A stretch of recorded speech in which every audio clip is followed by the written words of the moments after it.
Tonight, we now know the Final Four teams heading to Las Vegas. Trae Young and the Atlanta Hawks upset the Knicks, Perk, in the Garden last night to advance to the semis against Giannis and the Bucks.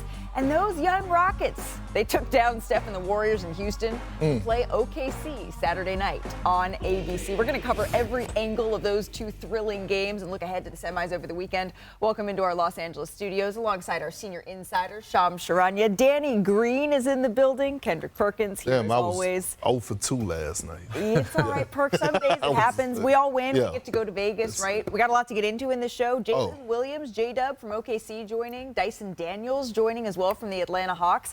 So let's get this ball rolling, shall we? We start our show, Perk. What do you say? In H-Town? Yeah, H-Town. Rockets and Dubs, they were locked in a hard-nosed, drag-out fight for the final spot in Las Vegas here. In the second quarter, Jalen Green. That's what I like to see, more of that. Jalen Green getting downhill, being explosive at the basket. But then Steph, that nice little touch there. You know he have his moments in that arena. Well, the Warriors had a 1-point lead heading into the fourth quarter here. 3:40 to play. The Warriors up 4. Jonathan Kuminga, Danny, hits the corner 3. You know that shot well. Yeah, the young guys came up big for them late. Not just Kuminga, but Podziemski and Waters. But this was a problem here. Shot clock violations down the stretch for Golden State. A squad just frankly too experienced to have this be a continuous problem. It was, but you got to give a lot of credit to the Rockets defense. They were tied together on the string. They were rotating. They was contesting shots.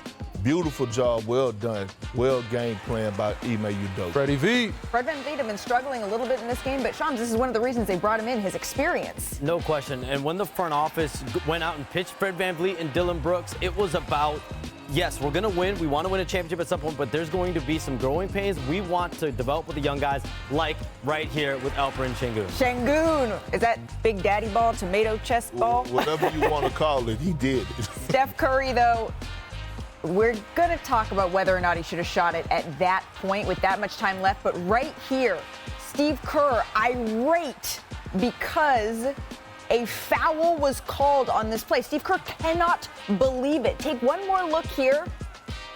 A foul would be called. Should it have been a jump ball? Should a timeout have been awarded? We're going to get into all that. But Jalen Green, this is why you practice your free throws, kids. And now the Houston Rockets, they are up by 1. Golden State, one more shot to get this done. Steph Curry, that's the man you want, the ball in his hands. Podziemski's shot would fall short, and the Houston Rockets have booked their flight to Las Vegas. Let's take a listen to Steve Kerr, understandably upset after that call. Our guys battled back, played their off, and deserved to win that game, or at least have a chance for one stop at the end to finish the game. And that's taken from us by a call that I don't think an elementary school referee would have made, because that guy would have had feel and said, you know what, I'm not going to decide a game on a loose ball 80 feet from the basket. The pattern of, scoreless kind of droughts down the stretch has to be addressed, or else we're going to be a mediocre team. I take responsibility for, not being able to get us organized or not being able to finish plays. Like, balls in my hands, I got to make shots. All right, we're going to dive into this blame pie, but Perk, just your reaction real quick to, Steve Kerr saying an elementary school ref would have been able to make that call differently. Well, he's going to get fined. That's the first reaction. The second reaction is, oh, po baby. It shouldn't have came down to that. A wise man told me, don't leave the game in the official hands. They had an opportunity to take care of business throughout the course of the game, and they didn't. Okay, so if it didn't come down to that in your mind, what is the main reason that Golden State lost here? Too many wasted possessions throughout the course of the game, and we saw one of them on the highlight. Look, I would never take anything away from Draymond Green and his ability to pass the ball and create for others. But it's so many times that he was trying to thread the needle to Jonathan Kuminga, especially in the first half. And look at these careless, unforced turnovers. Like, what was that? What was that? Like, everyone is trying to make the home run play instead of the simple play. Sometimes it's okay to make the hockey assist. Yeah, 22 turnovers is not going to get it done. And scoring 90 points as well is not going to get it done. You got to find a way to put up points on the board and also take care of the ball. That's the only way that gives you a chance, especially against a team like the Houston Rockets. Young, a lot of energy, active. But give credit to Houston. They got the win. They got on the floor. They got down and gritty. They turned them over. They made them shot clock violations numerous times. They played a hell of a game, and that's Ime Udoka. I have to give him credit for that. Amen. Yeah, I mean, I think from the Rockets' perspective, when I look at this game, they're starting to put together these wins. And by the way, you saw the reaction from that team when they won a regular season game. You think about what the NBA Cup means for this league. This level of excitement for regular season games, and these players, yes, they want the money. You know who wants the money even more is the coaches. You know what? Everyone likes a little extra bread here and there. There's nothing wrong with that.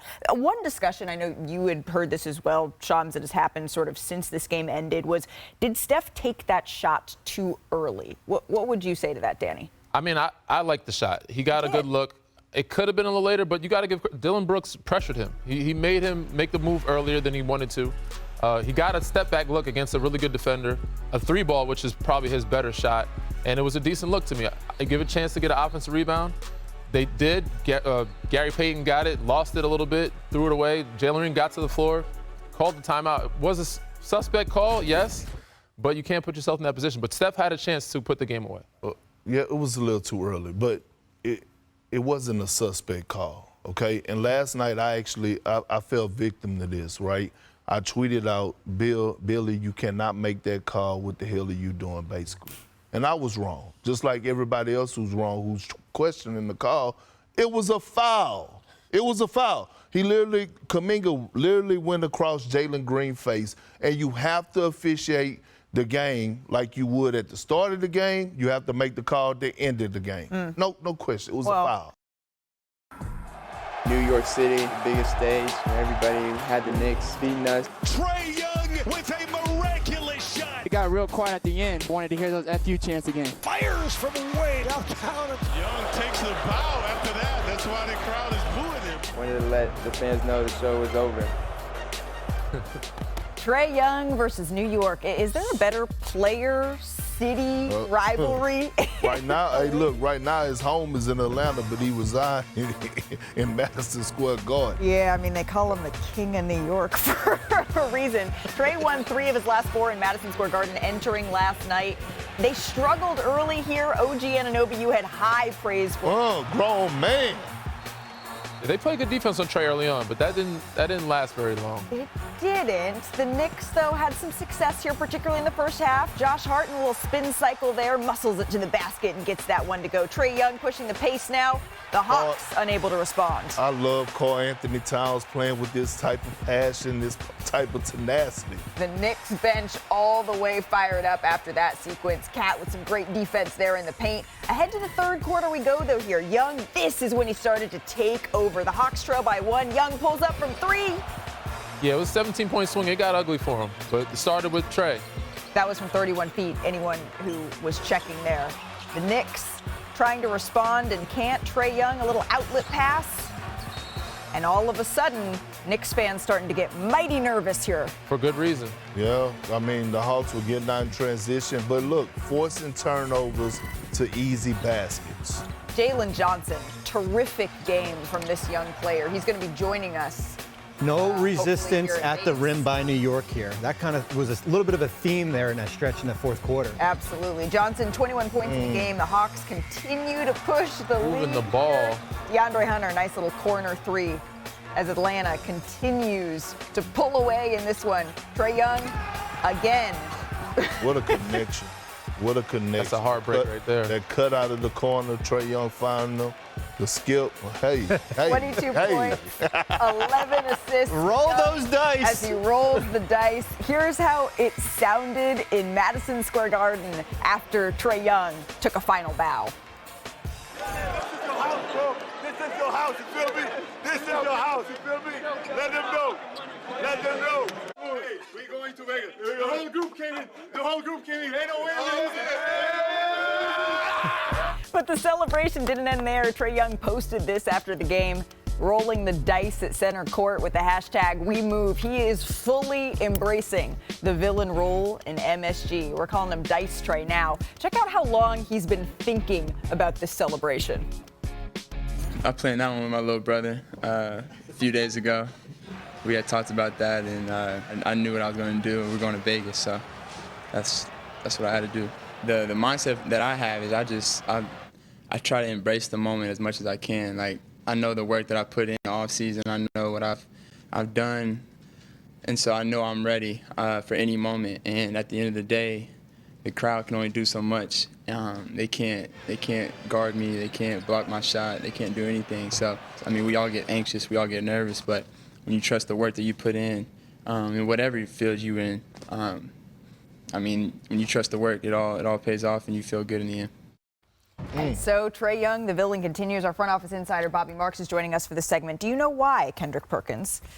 Because Bobby, for days, has been telling us, you know what, I have a feeling. He picked the Hawks. I called them dangerous, and last night I thought they were a little frisky. Dangerously looming, and they proved to be much more than that. What did they expose in the Knicks last night? Well, I'll say this. Trae Young is right. The game is won between the lines, and that's exactly what the Hawks did. And I think the Hawks are a prime example of stop looking at the name on the back of the jersey, name on the front of the jersey. And what they exposed was Jalen Brunson. I've never seen him struggle to get his shot off like I did last night, and it's the size and athleticism. Also, you know, when you look at him, this kid Dyson Daniels, the great barrier thief. I mean, damn, the closeouts, Clint Capella anchoring the defense. And then, you know how many post-ups Karl Anthony Towns had last night? The same amount as me. 0. That cannot happen throughout the course of the game. If your shots are not falling, New York, and you're not defending, how about go to the big fella on the block a few times? Slow the game down. Try to get some guys in some foul trouble. Get them to the free throw line. He got great post work. He's skilled down there. I mean, damn. Yeah. Well, this also showed New York's lack of depth. The bench for Atlanta was amazing last night. Bogey coming off the bench, DeAndre Hunter coming off the bench. And obviously you can't stop Trae one-on-one. We know that. But when you surround him with these pieces like Dyson Daniels, Jalen Johnson, DeAndre Hunter, Bogey, and they didn't even score a bunch, but it's 108. But defensively, they were all over the place. And it allowed, Trae to beat Trae offensively. So Dyson Daniels get a lot of credit. He slowed down Brunson.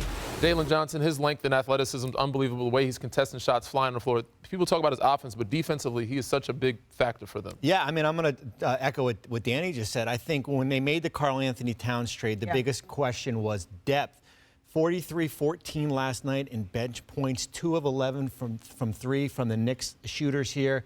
Hopefully reinforcements are coming when you look at maybe Mitchell Robinson down the road here, but I just saw a lot of young, fresh legs in that Atlanta team last night. Yeah, and Atlanta, we've been asking, who's the Indiana of this year? Who's the team that can use the cup as a way to sort of propel themselves maybe to some play in May and June? Maybe Atlanta is one that could be knocking on that door.